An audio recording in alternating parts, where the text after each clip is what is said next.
ఏయ్ కృష్ణ, ఇంకా రెడీ కాలా? ఫోన్ వచ్చింది.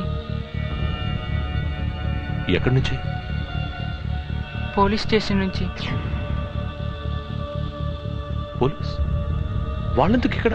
Why did they call up here? అది మీ ఫోన్ అనుకొని తీశాను.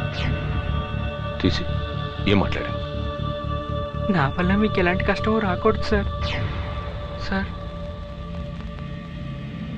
అందువల్ల మీకు నేను జరిగిందంతా చెప్పేస్తాను సార్. ఏం జరిగింది? I did the 2 murders sir. ఆ 2 హత్యలు చేసింది నేనే సార్. ఊరు పంచాయతీ ప్రెసిడెంట్ని, ఫైనాన్షియర్ కొడుకు నితీష్ కుమార్ని నేనే చంపాను. వాడు చెప్పిన తర్వాతే నాకు తెలిసిందే ఆ 2 హత్యలు కృష్ణే చేశాడని.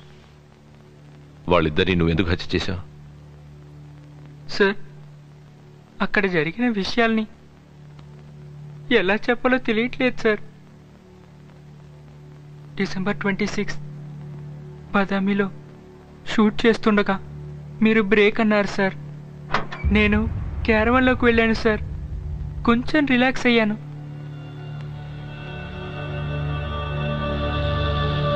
సడన్గా ఆ పంచాయతీ ప్రెసిడెంట్ లోపలికి వచ్చాడు సార్. నువ్వెవడురా కొత్తగా కనపడుతున్నా? హీరోయిన్ ఏది? అయ్యో, అరే రే అబ్బు, హీరోయిన్ ఏది? హీరోయిన్ ఏదిరా? అడుగుతున్నాను కదా, నువ్వు అడి తిరిగిపోతే అలాగా. హీరోయిన్ ఏది? యాపట్రా హీరోయిన్ ఏది?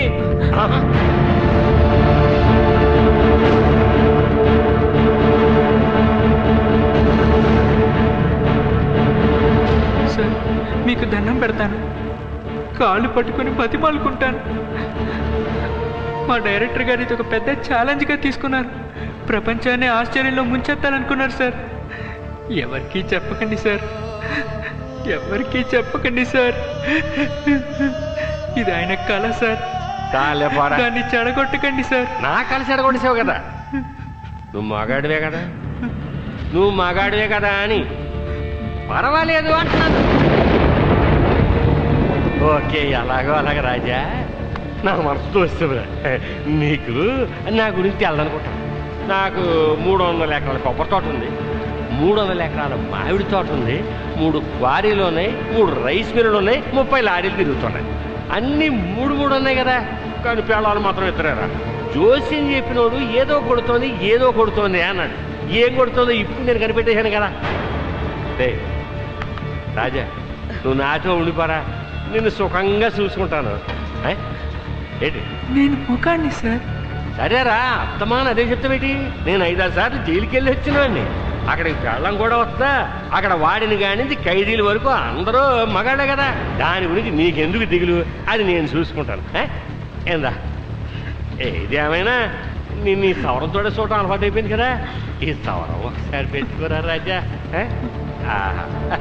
ఇదిగా ఏదో నాకే సిగ్గేసేస్తుందా? ఎరా నీకు సిగ్గేసేస్తుందా? లైట్ అబద్ధం. మన దగ్గర ఉన్నా దిగుడిపోతావేంటి? వద్దు సార్. ఓహో, ఇప్పుడు వద్దంటావా? కరెక్ట్. ఎంత సినిమా కుర్రాడు అయినా చుట్టూ మనుషులు ఉంటే కొంచెం సిగ్గానే ఉంటుందిలే. అదేం కర్మో, ఇంకోటి సినిమా తీయటాక అంతమంది గుంపుగా బస్సుకి వచ్చేస్తారు. నువ్వు పని చెయ్యి, రాత్రికి ఇంటికొచ్చి అక్కడికి వద్దులే, దిక్కుమాలిన వాళ్ళు 2 ఉంటారు. నువ్వు షూటింగ్ చేసావు కదా మన కోరి, అక్కడ మన కోసం నువ్వు గది ఉందిలే, అక్కడే మన సీన్లన్నీ. నువ్వు రా తగ్గిన కదా, అక్కడ చెప్తాను. నువ్వు వచ్చేటప్పుడు మా రేషన్లో వచ్చేసేయి. నువ్వు ఏ వేషంలో వచ్చినా నేను కనిపెట్టేస్తాను కదా, వచ్చేయి. కానీ వస్తానని చెప్పి రాకుండా పోయేవో అందరినీ పీకు తింటున్నాడే ఆ డైరెక్టరు, అలాగే కూడా ఉండి చూసుకునే ఆ వైట్ అండ్ వైట్ సేవపల్లి ప్రొడ్యూసరు, ఆ సినిమా తీస్తున్నాడే ఆ కెమెరామెన్, లైట్లు వేసేవాళ్ళు, భోజనాలు ఎట్టేవాళ్ళు, కాపీలు ఇచ్చేవాళ్ళు, ఒక్కడు కూడా ఈ ఊరి నుంచి బయటికి వెళ్ళడు. గుర్తుంచు. నువ్వు వస్తున్నావు, వచ్చేస్తారా రే.